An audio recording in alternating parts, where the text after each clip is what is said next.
may pinagdadaanan na pala kami. So, usually, pag you're writing on a material or even yung movies na tinatanggap mo as an actress, the reason why you say yes to these things is because you relate to it somehow. And I hope you guys can create something that you as a person relate to really well, or your friends, or the actors you're gonna work with. When I was writing last night, which is about suicide, I was very tired personally. I wasn't having those thoughts, but I was emotionally and physically tired from working every day. So feeling ko, kaya ganun yung nasulat ko, very dark. So, you will notice that na yung themes ng sinusulat mo is basically what you're going through right now in life, or something completely different. And that's okay, you accept it. Kasi next year, you'll write something else. Kung this year you wrote something dark, next year you can write a comedy. Basically, what I'm saying is just listen to what your head and what your heart is telling you. Follow it, write it down. And sa totoo lang if you pitch 10 scripts, 10 concepts, maybe one will get chosen. Hindi lahat yun. And sobrang hirap magsulat ng script. Like, it's very hard to produce thousands and thousands of words and dialogue. Tapos ang makukuha dun sa 10 na pinitch mo, maybe 1 or 2. And that's fine. That's part of the process. You just have to really roll with it and figure out. Dun na rin, makikita mo, dun sa 10 na pinitch mo, isa lang yung napili. Baka yun yung voice mo. So, and this happens all the time. I've been given the opportunity to pitch in a room full of bosses or a room na puro PAs na magiging production, and it's always the same level of kaba, the same level of adrenaline. Meron kang moments after ng pitch mo na isipin mo, dapat kinuwento ko itong character na to na lang kasi siya talaga yung bida eh. Maraming ganun, maraming moments na parang mali yata yung sinabi ko dun sa pitching. Also, that's also a big part pala of being a scriptwriter. You have to pitch your scripts, guys. Kailangan mo siyang ibenta kung paano mo siya nakikita sa utak mo.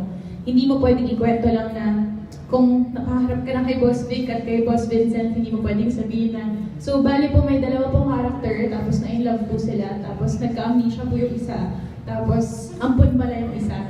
Hindi, you have to sell it like it's the best script in the world. So, script writing is a long process, but once you get through it, it's very rewarding. So, yeah. I hope I answered that. Okay, next po. Hello, I also am writing, it's either a play or a full-length film, I'm not sure about suicide, so, yeah. First question, how do you deal with your writer's block? And how do you think your writing has helped with your acting? Good. Writer's block is not a real thing.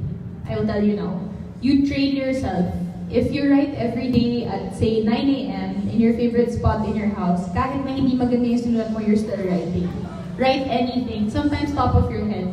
There's an acting exercise that I learned when I was able to attend Miss Ivana Chabak's class.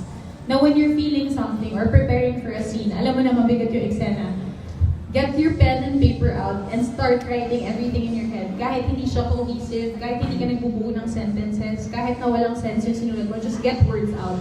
Tapos may kita mo na, you start to get emotional, you start to feel something, and that's a good way to prepare for a scene.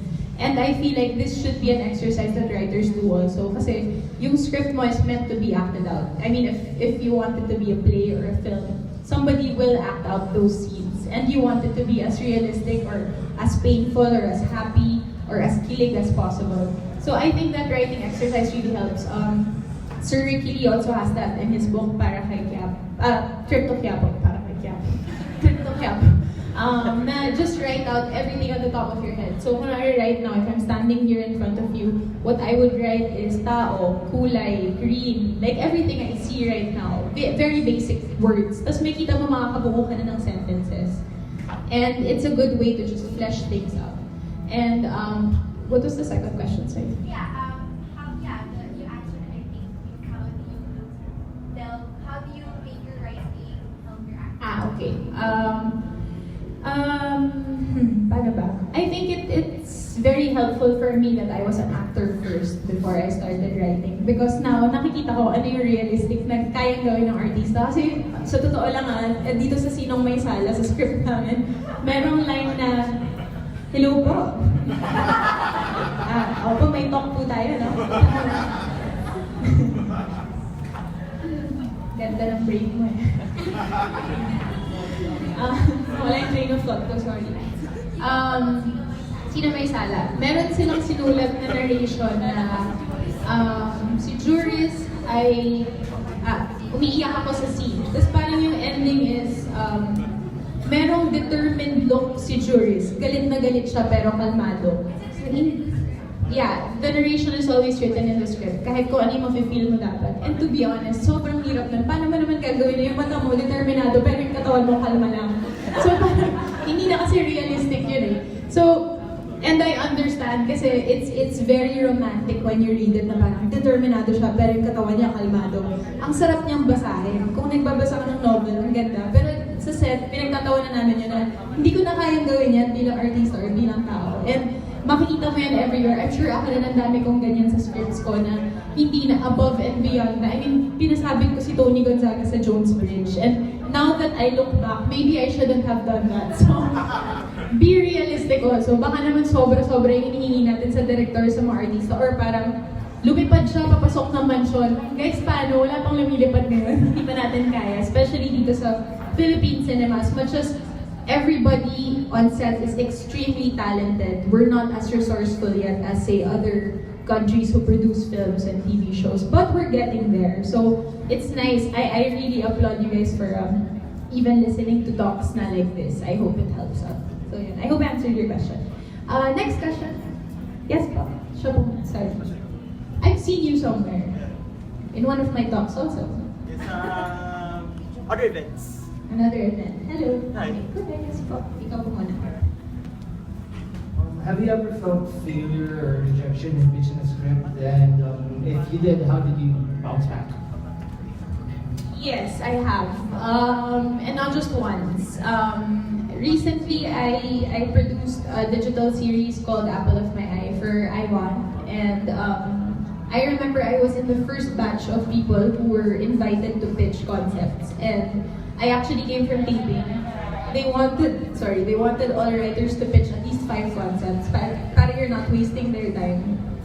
And yung mga concept, yung Apple of My Eye, medyo matagal ko na siyang konsepto na isang babaeng very technologically delinquent at isang lalaking app creator. So how do you make those two meet? And I remember when I pitched, yun lang yung clear ko na concept, yun pa lang yung buo kong concept. Hi, Boss Vic. Hello.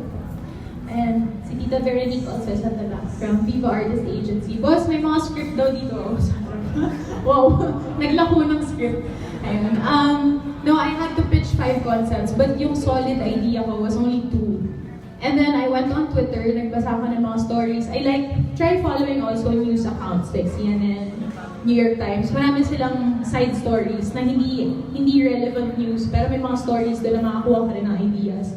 So I read what was happening in the world that day para yun yung ma-pitch ko for concepts for a digital series. And out of 5 that I pitched, yung unang pinitch ko was about